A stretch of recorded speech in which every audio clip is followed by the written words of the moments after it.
I would now like to introduce today's presenters. Ricky Sundrani is a partner in the pricing assurance practice leading the firm's cloud, infrastructure, and cybersecurity service price and solution benchmarking capability.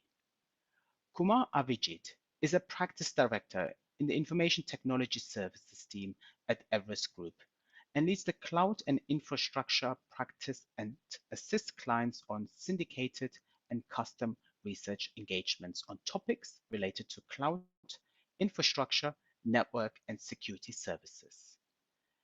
Vinamra Shukla, practice director, is a member of the pricing assurance team and assists clients on topics related to price benchmarking, solution review, and contract assessment for IT infrastructure services. And with that, I would like to turn things over to Ricky. Thank you so much, and wishing everyone a very warm welcome to today's event on cyber resiliency. And thank you so much for joining us. So getting started, the intent of today's session is sort of threefold. One is we're going to try and define what cyber resiliency really means, compare and contrast against cybersecurity. And yes, these two are not interchangeably used terms. We will also define the typical adoption roadmap that enterprises can take or are taking to becoming a cyber resilient organization, and how is it that service providers or third-party system integrators can play a critical role on this journey. And then finally, towards the last section, we will talk a bit more about some recent pricing and commercial trends in this space. So with that, let's get started. So setting some context up front, we as Everest Group do a study at the end of every year to understand some of the key enterprise technology priorities and buying criteria at for the next year. So when we did this study at the end of 2022 to understand what is it that enterprises envisage spending on in 2023, not surprisingly, cloud and cybersecurity came out to be the number one and number two areas that they want to spend on for 2023. And they were sort of there and number one and number two for 2022 as well. So I'm not very surprised. And in fact, if I had a crystal ball to gaze into the future, I would imagine that these two will continue to remain at the top two even in the coming years. Now, talking specifically about cybersecurity, I think one thing which become very clear over the last few years is that it has gone from becoming being a backroom IT concern to really being a boardroom issue, right? And this is due to multiple factors associated with moving to hybrid working models and mainly the costs associated with cybercrime, right? And the fact that cybersecurity gives business leaders confidence to embrace the shift to digital economy and thus reap the benefits out of their investments in it. So yeah. And as part of this survey and as part of this study that we did towards the end of 2022, we also asked our respondents, our clients, in terms of where will their spending go. So unanimously, I think 61% of the respondents or a client said that actually their spending is expected to increase in 2023. And then the question becomes where, right? And as expected, 95% of those clients or respondents said that the spend in cybersecurity will go up, and 83% of the respondents mentioned that cloud is in another area where the spend will go up. There are companies like Bank of America and Microsoft which are projecting to spend close to $1 billion on cybersecurity annually, and those are huge amounts. And why not, right? Because multiple research studies have pointed to the fact that cybersecurity should be embedded into the transformation efforts and not as an afterthought. Organizations, in fact, who do that are more likely to increase their ability to drive revenue growth, increase market share, improve customer and employee satisfaction. So then moving on, we're going to try and look at, okay, what is cyber resiliency? I think one thing, again, which is very clear is that cybersecurity cannot and should not be treated as a product that gets added on top of a parallel to other business software solutions, right? So increasingly, enterprises are relying on security by design, meaning any product, service is designed with built-in security elements as the fundamental bedrock of that transformation. Thus, by weaving security throughout the fabric of the organization, that is culture, operations, and systems, you're better equipped to both protect against an attack before it happens, as well as recover as quickly as possible if it does. So this kind of protection isn't just simply a nice to have. It's going to become very fundamental to better business resilience. So what we believe is ultimately security is a mindset, and thus cybersecurity is not the same as cyber resiliency. Now, most people often sort of believe cybersecurity and cyber resiliency can be used synonymously. And again, you're not alone with that. In fact, over 59% of the respondents to a recent World Economic Forum survey indicated the same. So and this is because cyber resiliency as a business concept is relatively new, and hence there's a certain lack of clarity on how do you distinguish it with cybersecurity. So let's demystify the concept a bit in the coming section. So with that, I'd like to invite my colleague and our cyber resiliency expert, Kumar. So Kumar, can you help us demystify this concept of cyber resiliency, and where do most organizations sit in the spectrum of cybersecurity to cyber resiliency? Sure. Thank you, Ricky. And I think it's interesting to know that, cybersecurity and cyber resiliency are two different aspects. Cybersecurity is just a component of the broader cyber resiliency construct, where, cyber resiliency is more about not just having preventive measures, but also, covers areas such as post-breach stages, which include, responding, recovering, learning, and revamping. We'll be touching these more in detail as we, define how do we see cyber resiliency as Everest Group. Having said that, from a classical NIST definition, cyber resiliency consists of key components of anticipate, withstand, and recover. If I like to, think through and think about the enterprise maturity in this particular area, obviously there are three large categories of enterprises which we are seeing out there in the market. Most of them start with cyber aware and want to be at cyber secure, and then the ultimate north star appears to be cyber resilient.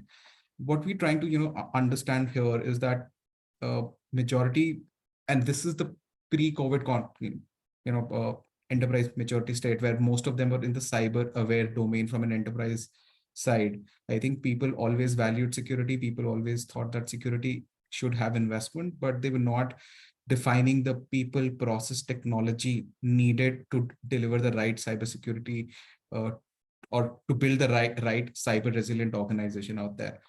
Right now, I see more and more organization in the cyber secure bucket, where it's more about, security is a business priority, where more and more boardroom conversations where security is trying to lead the conversation.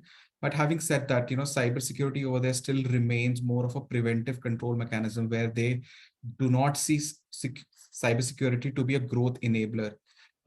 Primarily, organizations which are cyber secure, they are trying to understand security more from a risk and compliance perspective rather than a growth perspective. So if you think from a cyber resilient organization, I think you need to link it to your business objectives. You need to link it to your long-term goals, and what role does cybersecurity play in that. So the fundamental understanding of security as an enabler, as a growth driver, should be embedded in the organization. What we've tried to also do is that dissect this particular enterprise maturity by the classical people, process, technology framework.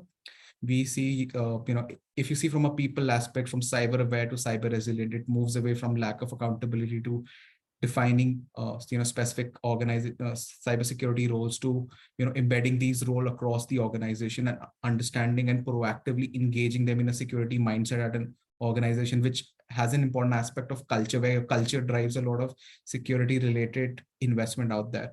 From a process perspective, I think in a cyber aware organization, it's more ad hoc. In a cybersecurity, is defined and documented, and in a cyber resilient organization, it is agile, adaptable, and where it tries to be more rapid and responsive, and try to embed the learnings from from their cyber resiliency out there, and trying to impart it to their ecosystem. From a technology perspective, obviously, in a cyber aware organization, it is more outdated technologies to updated current technologies, to more defining and next gen technologies. Having said that, it's also important to understand that your people, process, technology maturity across these three in an enterprise could be different. So let's say your people could be cyber secure, but your processes are more on the cyber resilient side, or your technology is on the cyber secure side. So it's not a spectrum from for an organization. Yes, organization want to be on the cyber resilient bit, but at the same time, if you dissect it and try to look at an angle from people, process, technology, there could be different nuances which are out there. Let me, talk about how do we see at Everest Group from a cyber resiliency perspective. So we define cyber resiliency to be using our 5R framework, where the first stage is ready, second stage is respond, third stage is recover, fourth stage is reinforce, and fifth stage is revamp. Uh, In a ready state, if an organization exists, I think they've already identified they've already established some sort of policies and procedures for them to define cyber resiliency, or have some sort of guardrails around what is your current cybersecurity maturity. They have done some risk assessment. The response rate is more about, what are your incident response mechanism out there, what sort of incident response capabilities you've developed as an organization. And at the same time, it also flows how you are from how you are ensuring that recovery happens. So when you think about recovery, it's also about how you are uh, getting back up, how you are ensuring that you are able to go back to your steady state once an attack happens, and try to move. I think most of the enterprises are in the ready, response, recover category. There's lack of thinking on reinforce, which is learning from what similar industries are doing, learning from recalibrating your existing cyber resiliency postures and so forth. One important shift, Ricky, you talked about is how do I think about security? I think most of technology investment which happens at any enterprise, I think security is an afterthought. If you think about chat GPT and the recent wave of cyber risk that it evolved, an organization of a scale of Samsung, where someone at an organization was sharing data with the chat GPT, and was able to was not aware about the ramification of having that data exposed to a new technology. I think those consequences enterprise need to think. So instead of having security as an afterthought of a technology adoption, you need to think it from a perspective that the first thought should be security. And that's where we see the enterprises to be. All right. I think this resonates with well with the how the organizations are thinking to embark on the cyber resilience journey. With that, let me open the floor for a very quick poll for our participant and get their views in terms of where is your organization on its cyber resilience journey. So I will request participant to provide their responses. I think it's a very interesting question.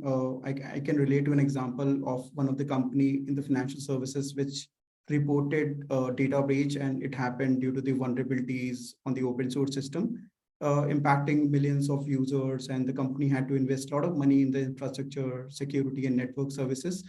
And what I understand is that company implemented the program to plug all the loopholes and gaps, and if I need to map their objective under the program, I can closely align all the 5 areas that are there within the cyber resilience framework. And broadly, so there are the organizations which are at the state of being cyber resilient. So with that, let us look at the poll results. Sure. All right. Yeah, I think it was as expected. Cyber secure and cyber resilient, we got most of the responses, around 94% of the responses are falling in these two categories. And it goes without saying that enterprises at some stage have already implemented those technologies that are aligned to the cyber secure and cyber resilient. However, I would say that still to be 100% aligned, resilient, companies need to go a long way in terms of implementing the processes for revamp and reinforce criteria. With that, let me also ask Kumar, what is our view in terms of where is the market and the organizations lying on this journey? I think, in terms of our view, I think most, if you speak to end enterprises, and let me build the slide which talks about it, I think the focus is more on ready and respond. I think though the bold does talk about people, being on the cyber resilient aspect of the maturity curve. But if I think it from a framework perspective, I think more and more focuses from a C-suite or from a boardroom is more around, the ready and the response rate. And Ricky talked about how the readiness is happening more and more from a next gen digital priority, which was part of our C-suite survey, which we did at the start of the year. I think more and more conversations are on being ready. I think responding to threats is also seeing some maturity at an enterprise where they are investing in capabilities to thwart cyber attack. And I think with the proliferation of XDR tools in the market, more and more enterprises are looking to invest in detection and response capabilities, thinking about how do they are fully in that particular ready and respond aspect. But if you think from a maturity perspective, I think it's important to understand that recovery is an important area where you need to ensure that you are back up live to your steady state, where you are thinking about going back and running specific business processes as before, which does include understanding what is the damage you have, which includes restoration to steady state, which involves having RTO and RTO objectives in place. These conversations are sort of less in the market, and I think even lesser are the reinforced conversations. So what do I have learned from a cyber attack? How do I embed the learnings from specific aspect and recalibrate and feedback that particular mechanism back to my system? So that's not an area of focus which we see. I think from our maturity curve or from our understanding of the market, this is an area which does require further investment. And I think it's important for organization to also ensure that there is adequate training on this particular aspect out there, in terms of what is these if they want to have a program for cyber resiliency which covers all these aspects. I think training becomes important, and it also needs to be enforced at an organization level, where the organizations are trying to understand these in detail. Also, if I think about revamp, and I think revamp as an area, how do you ensure that you are focusing on next gen technology and looking at actively at attack vectors or threats, and trying to embed these particular technologies for you to take to market. At the same time, we do not see a lot of areas of investment around revamp. And as I talked about that, as an enterprise move on their digitization agenda, cybersecurity should be the first thought, rather not the second thoughts. All right. That's more on the 5R framework.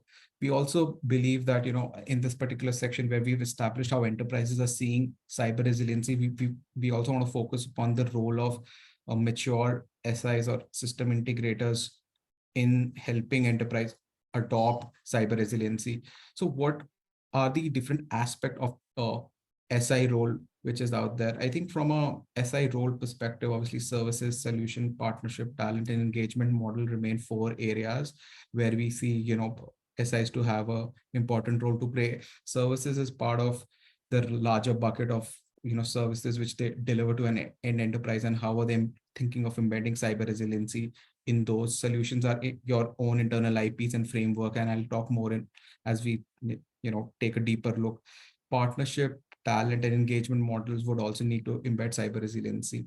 If I think about from a services angle, what are these specific services which a system integrator or a large GSI should focus on? I think resiliency advisory services is witnessing a lot of interest in the market, where they are focus on providing cyber resiliency roadmap which is aligned to the business and business objectives, I think, which is also contextualized to the stakeholder group.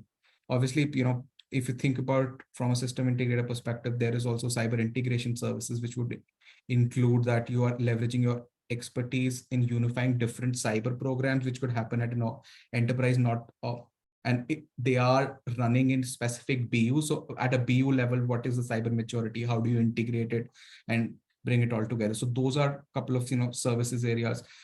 One of the areas which we feel strongly believe is cyber optimization services, cyber resiliency optimization services where you are looking at the structure and the processes and trying to make them more cyber resilient. As I talked about the 3 maturity curves: cyber aware, cyber uh, and cyber resilient. I think if you think from a process perspective, you need to deliver those services from a couple of new solutions perspective, which we see are sort of important for system integrators to think about, is that how do you develop adaptive backup and recovery solution. These are more around how do you enable the RTO and RPO and backup strategy of end clients, and how are you taking them. We're seeing a lot of detection and response capability demand, and how do you make it more comprehensive from a telematic coverage perspective, which is more cyber resilient. I think increasing the investing in having technology capabilities of covering different next gen touch points, which is on the cloud or the SaaS, that would be a key differentiator for you to deliver that comprehensive cyber resilient MDR services. At the same time, for you to deliver all those services, a partnership becomes important. I think a couple of those partnership on how you are partnering with technology providers and end clients would be critical. I think partners need partnership with technology providers, especially if you think about MDR, how you're covering your IoT landscape, what sort of partnerships you have there, what sort of integrators you are having with respect to your cloud ecosystem would be critical. So those partnership element do have component out there as well. In Kumar, terms if of I the just ask a question here from one of the participants asked this question, it's a very pertinent one, I think. So the question is, what's more important to you, the best cybersecurity or the best disaster recovery? So what would be your take on that? All right. Thank you, Ricky. I think in terms of, the best in terms of cyber recovery and cyber security, I think the answer is that cyber recovery is part of your cyber security is part of your broader umbrella of cyber resiliency. And I think for you to have, a cyber resilient, for you to build a cyber resilient organization, your recovery capabilities also become critical and important. So I believe that, as cybersecurity is more on the first or the second bucket of respond and recover. Sorry, not respond, for on the first two bucket of trying to be more ready and respond. I think the recovery aspect is where backup and recovery plays an important role for you to be in cyber secure organization. Got it.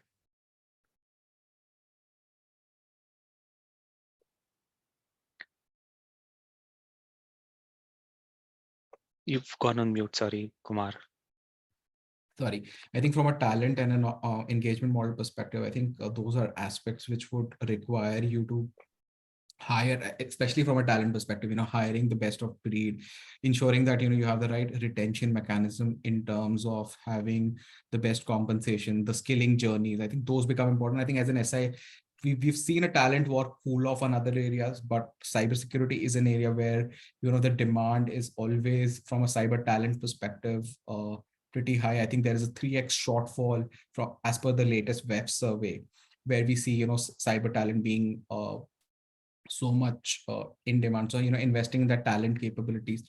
It's also interesting to understand what are the upcoming engagement models which are out there in the market which service providers should think while they drive cyber resiliency. I think one of them is how do you deliver modular services. So a couple of from a modular services perspective is that we understand you have end-to-end capabilities, but if you just want to have cyber risk assessment as an capability, so those could be pick and choose as you deliver these services from a platform based approach out there in the market. Second is the zero cost approach, where in the current macroeconomic condition, clients are grappling with an economic slowdown. So highlighting cost takeout opportunities to offset the overall engagement cost would definitely be an area which services organization should help. And it would work well with end enterprises where they are trying to build more business resiliency. I think cyber resiliency is also part of the broader business resiliency objective, where enterprises are looking to have net zero disruption as they take take the market, or as they want to deliver services which is out there. So that would be important. At the same time, delivering cyber resiliency as a service, which is something consumable, choosing it as a service model, that would be important. I'll, take it to my colleague Vinamra. And this is an interesting slide to move to the pricing discussion, where we've talked about a couple of engagement model which we are seeing in the market. And why don't you, Vinamra, talk about next set of imperatives we are seeing from a engagement model, pricing, and commercial perspective in the market. Yeah, right, Abhijit. Yeah, right, Kumar. So I think if you ask me, there are various models in the cybersecurity services, but output and outcome are the pricing model that enterprises or the industry should focus more on. And in fact, we have seen them, being more adopted in the recent times. In fact, this is what we are also going to cover in the next few slides. All right, so let me cover the commercial and the pricing trends. So in this section, I will essentially talk about the different technologies that are covered within the framework of cyber resilience, the pricing trends across both your rate cards and managed services. So interesting question is how the enterprises should look at various areas and move along the journey.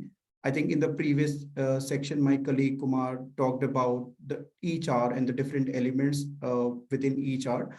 What we will look into in this particular slide, what all technologies, project initiatives should we map to each of the R. And these are quite familiar and the prominent areas within the cybersecurity services. There could be some overlap between the areas and between the different technologies that we can see on the slide. With that, let's understand a bit by taking some example. So with the ready bucket, we see organization adopting or working on the initiatives around application security testing, application penetration testing, proactive threat assessment, to ensure the cyber attacks. Likewise, within the response bucket, we see MDR services, XDR services, incident response, which enables to detect, analyze, investigate, and actively respond to the threats. Within recover, we see areas around the disaster recovery, business continuity plan, and the cyber recovery as a service as well, which is a very hot topic, getting a lot of traction among the enterprises and service providers. And this combines the different technologies such as backup, recovery, and the restoration capabilities with the advanced security features. All right, I think within the revamp and reinforce bucket, honestly speaking, we see the services are still in the mode of adoption, and there we see that industry need to evolve more. So these are some of the technologies and which areas, which providers and clients can evaluate together to start on the cyber resilience journey. So I think one of the aspects is to see that how much, we talked about outcome based, and do you see any outcome based pricing models in these specific services area as we define them from ready, response, and revamp? How do you see the adoption of outcome based pricing models? Yes, Kumar. I think in fact, so if you move on, I think there we wanted to cover the different pricing model that we see within the cybersecurity services. Of course, I will talk about the outcome-based model and various instances where we see that. So if you look at the pricing structure and dynamics of cyber resilience framework, I think it is still evolving. And what we understand is that enterprises are doing this on piecemeal basis, and they include various elements under the header of cyber resilience. And this typically follows the pricing structure for each of the element. If you look at the cyber security value chain, there are three broad areas: the cyber consulting, cyber transformation, and cyber managed services.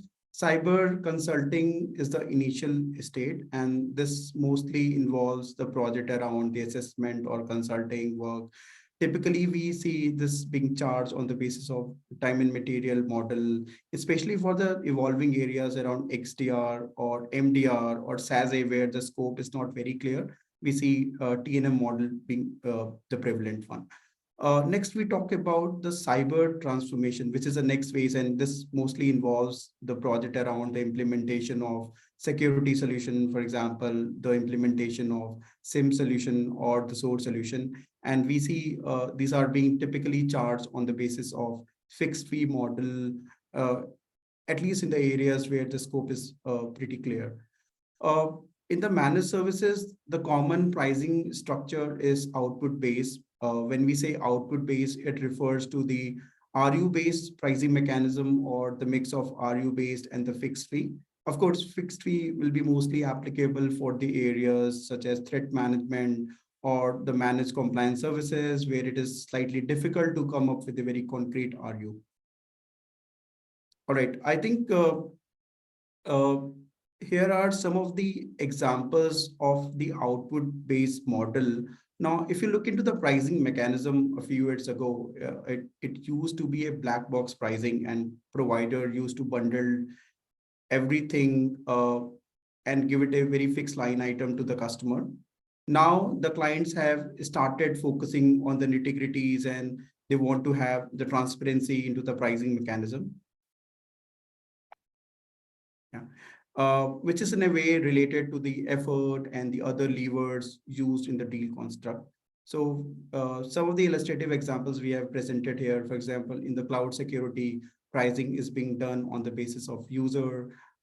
Application security testing, the pricing is being done on the basis of the application. Again, there are various parameters to define the size of the application. For example, it could be the number of web pages, number of the rows, number of the lines of the code. And of late, there are other areas as well, which is not represented here, but areas around threat modeling, where the pricing is being done on the basis of per component per test. OT-SOC is yet evolving subject, where the pricing is being done on the basis of per alert.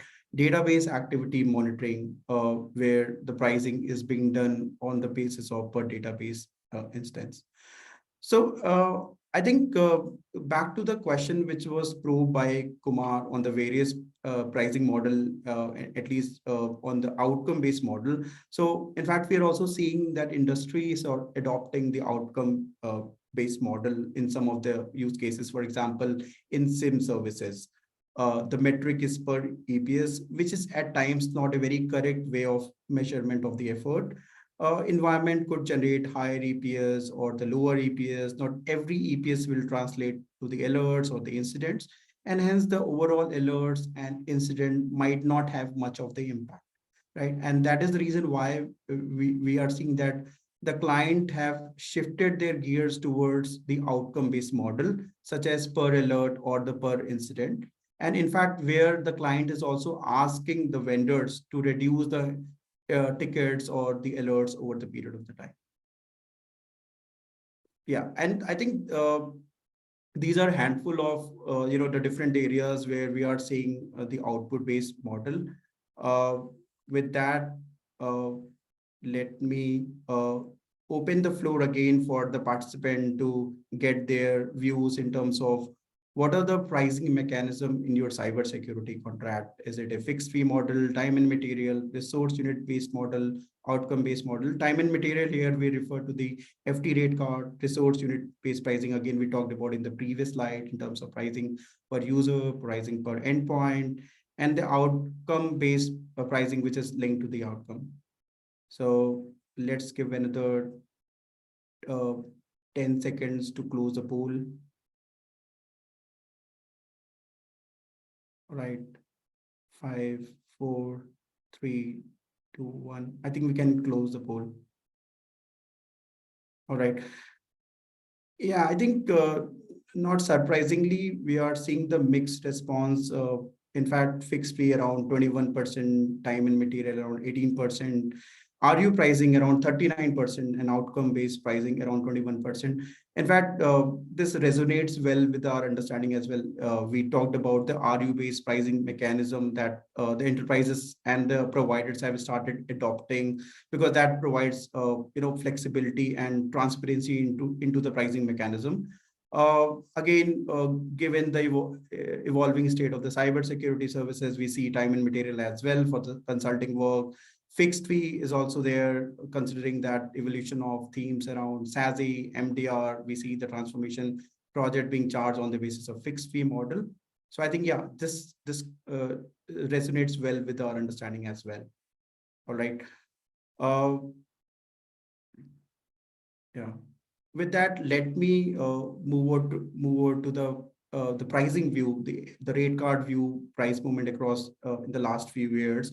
So this is a very short depiction of the price movement in the last few years. All right. And cyber being a very important and critical skill has always commanded premium even during the heights of the pandemic, because the focus of the cyber security was there because the people were working from the home, they were working from the remote side. And if you look at the graph, the cyber skills category and the traditional category FT rate movement were rising. They were having the similar pace till 2020.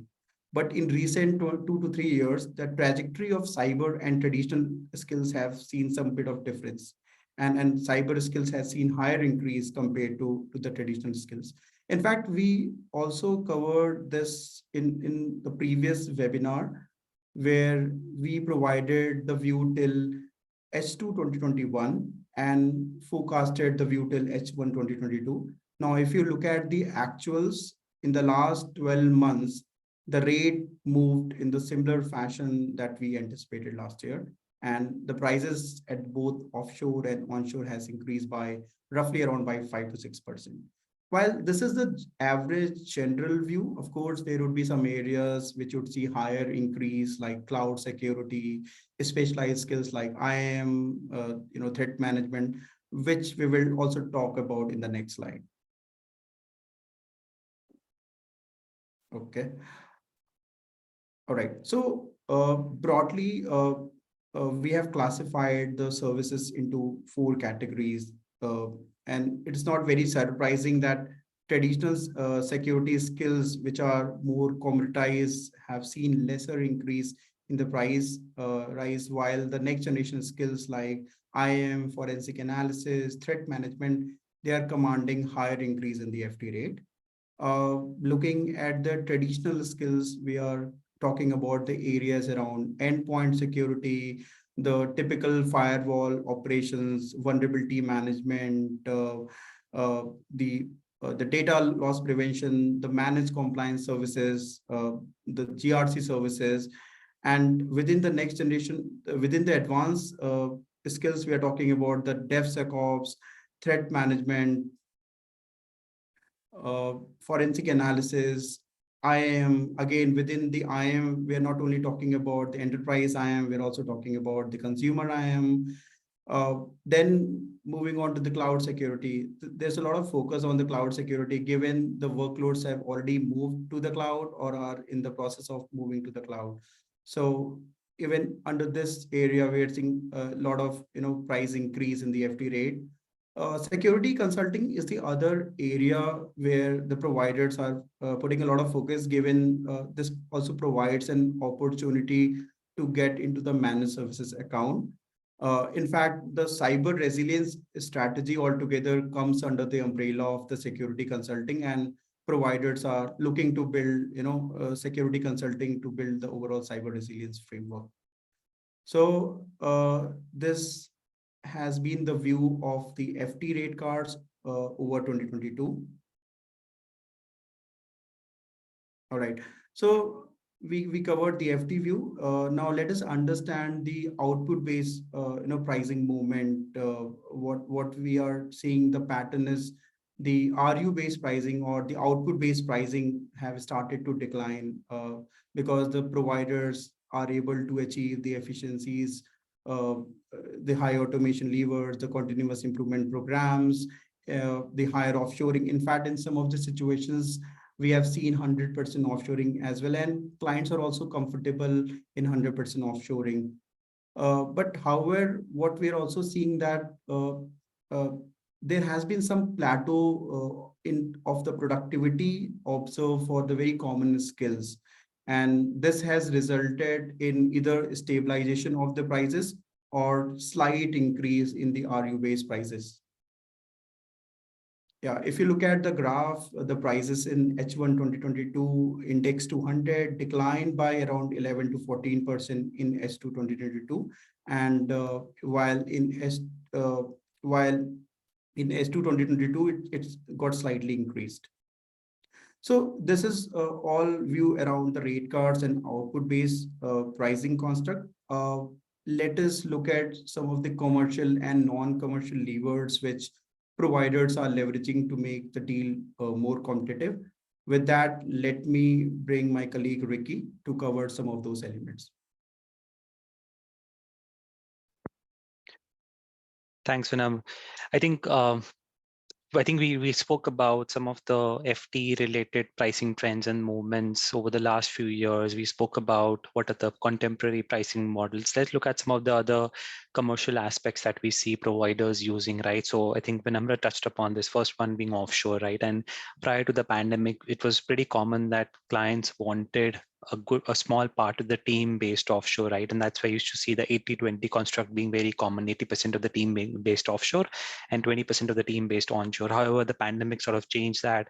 And what we've seen is over the last 12 to 18 months, clients are now increasingly very comfortable with getting most of the work delivered from offshore. In fact, we're seeing some very sort of Gen 2, Gen 3 sort of deals where clients have been working with outsourcing partners for the last decade or so.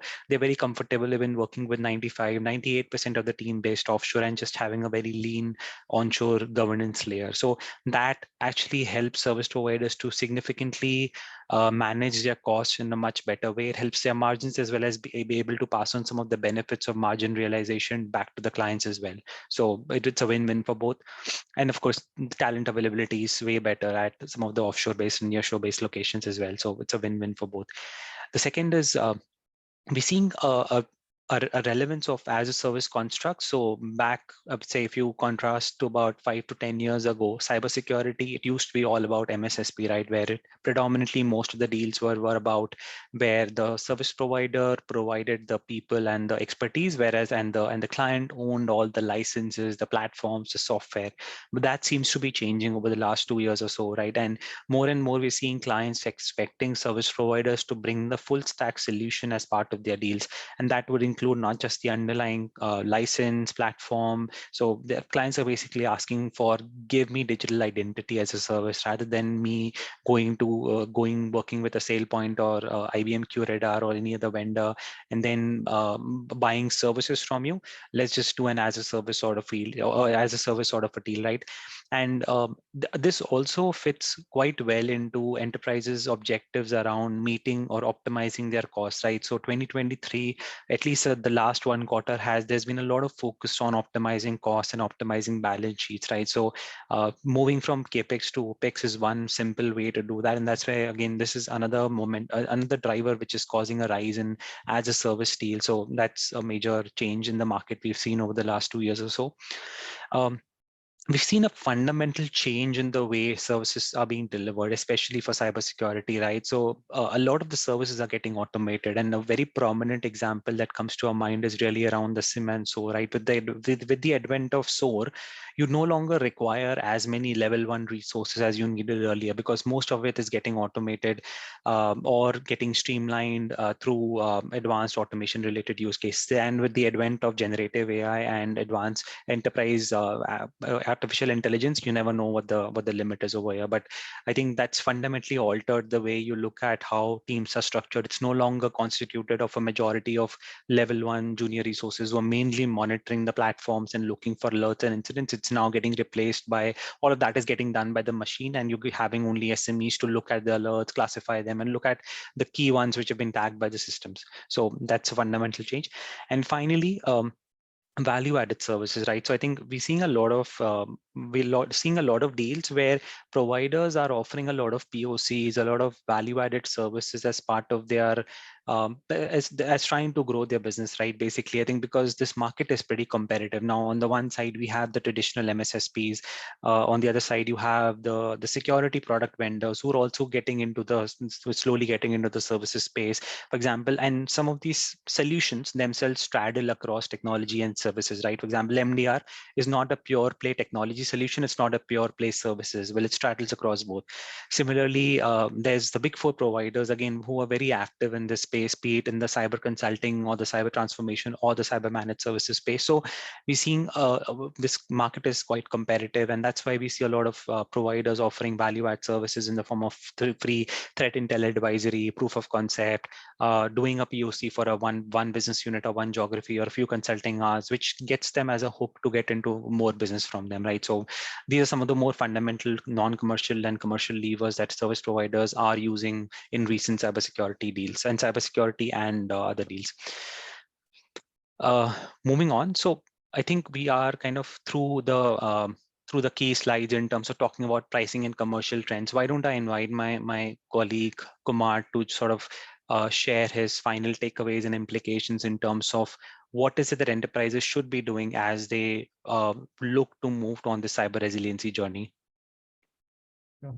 Thank you, Ricky. I think, more and more enterprises definitely need to think about the bigger picture, and they need to, focus on channelizing their investment, which is not just, thinking about it from a point solution perspective, but the broader objective of how do they achieve a cyber resilient solution. Obviously, part of that also goes in how do you integrate your different solution, which is out there in the ecosystem, and move away from the approach of, best of breed to ease of integration. So how do you bring it together at an organization from a people, process, technology perspective? I think that technology sprawl within an enterprise space on cybersecurity so much that definitely requires a deeper focus in terms of bringing in synergies and trying to develop it holistically. At the same time, you need to have a strategized approach that how do you think about the post-breach stage? How do you communicate to key stakeholders?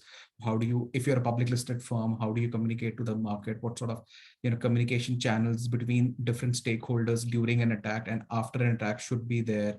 So those are a couple of things which an enterprise needs to think about. I've also talked about a couple of, areas from a service provider angle, I think, but the critical component here is that how do they emerge as a strategic partner to these enterprises, educate these enterprises, try to think it from a perspective of an orchestrator and industry maker, the key layer which binds everything together, right from help enterprises achieve the people, process, technology map and try to be more cyber resilient. One of the other ecosystem participants, which we always forget, is the technology enablers or providers or ISVs, as we call them here. I think for them, it is more to understand how do they bring in innovation and still keep the human component in cyber security alive or cyber resiliency alive. Interestingly, we see more and more providers, thinking it outside the human construct. But I think even if especially in a critical area like cyber resiliency, the human component or the human aspect would definitely have its role to play. Last but not the least, I think cybersecurity is a start, protect and defend definitely are aligned to your earlier stages of the 5R framework, where you're thinking more on the ready, respond and recover aspect. At the same time, how do you revamp and how do you learn from best of the breed solution is also important.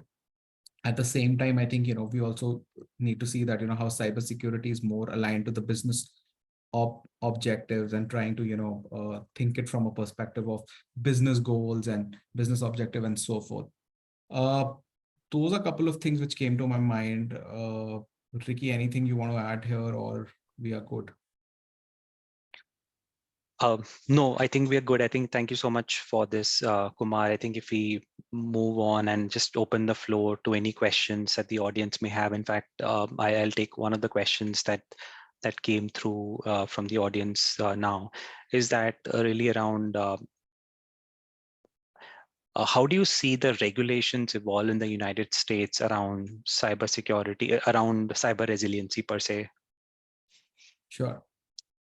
All right. So I think, from a regulation perspective, especially in North America, there are more and more, bidden administrations mandate to have a cyber resilient organization and cyber resiliency to be embedded as part of the broader construct. I think a couple of these regulations around incident reporting, couple of these construct of having your public enterprise move to a zero trust based architecture would help drive, define a lot of organization being more cyber resilient and trying to be more, trying to achieve that particular mandate. So the government push, especially in North America, is there where they are initiatives, and these laws are getting more finalized and come into effect. I think the move to a zero trust architecture for a public sector enterprise, that's due in 2024. So we'll definitely, they'll have an implication out there, trying for enterprises to shape and try to be more cyber resilient. It'll help in taking that particular journey for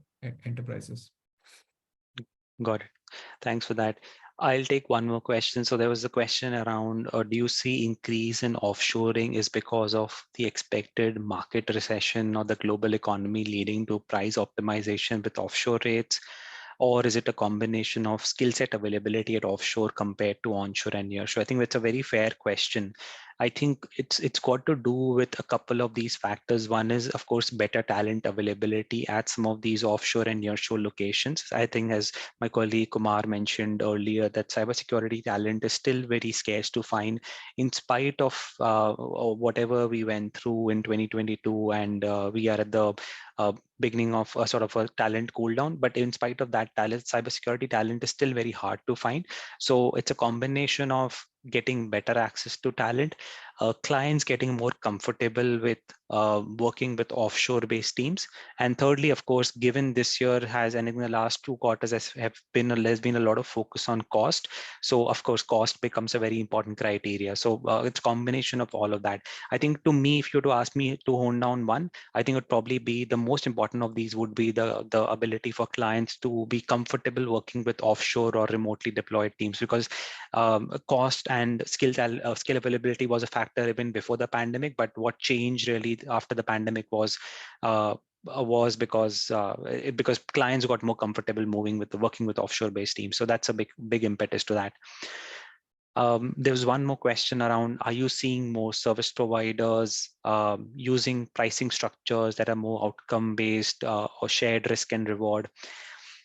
I think if you ask us output based metrics, for sure. I think majority of the deals, and Vinamra and I were discussing prior to this event, that majority of the almost 80 to 90% of the deals that we've advised or benchmarked on over the last maybe couple of years, 90% of those had resource unit or output based metrics, right? It was either per user, per ticket, per service, per firewall, or whatever that metric might be, right? Very rarely did we see sort of a black box fixed fee approach. So that used to be there a decade ago or so, 5 years ago, but now not anymore. Clients are no longer willing to accept that.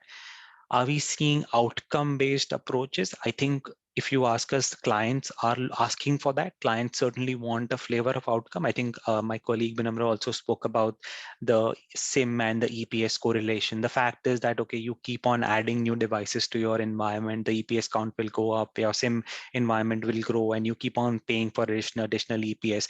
But how do you incentivize a service provider to actually investigate into some of those EPS, some of those incidents, and actually reduce the number of incidents coming into their environment, right? So and there's a very fundamental question that a lot of clients have asked, right? Why don't we pay you on the basis of the number of security incidents that are coming into the environment? So is it happening right now? I would say very rarely. Outcome-based metrics are very hard to track, very hard to articulate, and it's very difficult to get 2 or 3 parties to agree to that outcome. What is the outcome and how do you measure it all the time? So if you ask me if it's happening right now, as I said, it's very less. Will it happen in the future? Yes, we would definitely say that as we see more and more clients asking for it, we'll definitely see that service providers will try and find a way around working or coming up with a very innovative constructs. We've seen that happen in other areas such as cloud and traditional IT services. So why not cybersecurity? For sure, it's an area for innovation. There's So one Ricky, more let me question. add, Sure, yeah, go ahead, one please. more point there. I think you talked about, how do we measure outcome? I think one of the key things which we see in the market and in very niche segment is defining those outcomes. And one of the ways to define is have objective and key results. And that OKR bit methodology, a lot of enterprises are demanding. So if the enterprise and service provider agree to an OKR based methodology, I think those we are seeing more in mature enterprises where service providers are also investing in in measuring those OKRs, in agreeing to those OKRs, and then not think, and obviously contracting for that becomes critical. We do understand it, but how do you, if you agree to the outcomes of an OKR, and if you manage it from a quarter to quarter perspective, I think that's a way to define an outcome-based pricing construct, which is emerging out there in the market. What do you reckon? Absolutely. I think that's a very fair. I think that's what we also observed. I think it's going to take some time, but as I said, I think I definitely, if I were to predict, I'd definitely see it happen in the near future. One final question, I think, which we can also take, given we are almost out of time, is that I think for digital identity, typically, what are the pricing metrics? Sort of, is it output based, outcome based? The way we define digital identity would be typically be identity and access management, identity governance and administration, privileged access management, consumer IAM. Typically in those areas, we usually see price per user, price per ID, price per privileged user, and so on. So it's a combination of some of these. Outcome-based in digital identity, not so much yet. So it's typically on a output-based metrics. There are still some legacy fixed fee deals as well for IAM, given the fact that a lot of economies of scale come into play as you move beyond 20 to 30 to 20 to 50,000 users. A lot of economies come into the place. That's why then the output-based metrics become less relevant. But again, that's a very deep dive conversation we can have offline. We also have, so Kumar, why don't you talk about this offer that we have for the participants today? Sure. I think one of the things is that we've published a state of the market report on cybersecurity services. It does cover this particular construct of how organizations are moving from cyber secure to cyber resilient, and also cover the broader themes around what do we see from in the cybersecurity services industry in terms of key trends. What's the size of the cybersecurity services industry by geography, by industry, what are the key themes we are seeing in the industry. It also gives a broader approach for enterprises and at the same time services organization to see how they should think about cyber resiliency. It does capture our 5R framework in detail. So this is a opportunity for all participants to use the chat link and request for a complimentary access. Finally, I think just leaving you with the last bit. So we do work with a lot of service providers, system integrators, as well as enterprises in terms of helping them ascertain what is the right price in the market for their cybersecurity contracts or for their cybersecurity offerings. We cover a range of offerings within this space, be it within endpoint security, network security, digital identity, threat management, cloud security, data protection, application security, and so on. So feel free to reach out if there's more interest in this. And we do have a very strong cybersecurity research practice as well. We publish a lot of cybersecurity focused research reports out there. We've supported a lot of your peers on service providers as well as enterprises in terms of helping them benchmark their existing practices against the best-in-class industry practices and help them drive towards a more efficient and informed decision-making on building a future-ready organization. So we do, of course, have a copyrighted and our proprietary Everest Group weak matrix assessment research. So please feel free to have a look at it or request for a copy offline. So with this, thank you so much for joining in, and we look forward to look forward to hosting one more session again. Thank you. Thank you.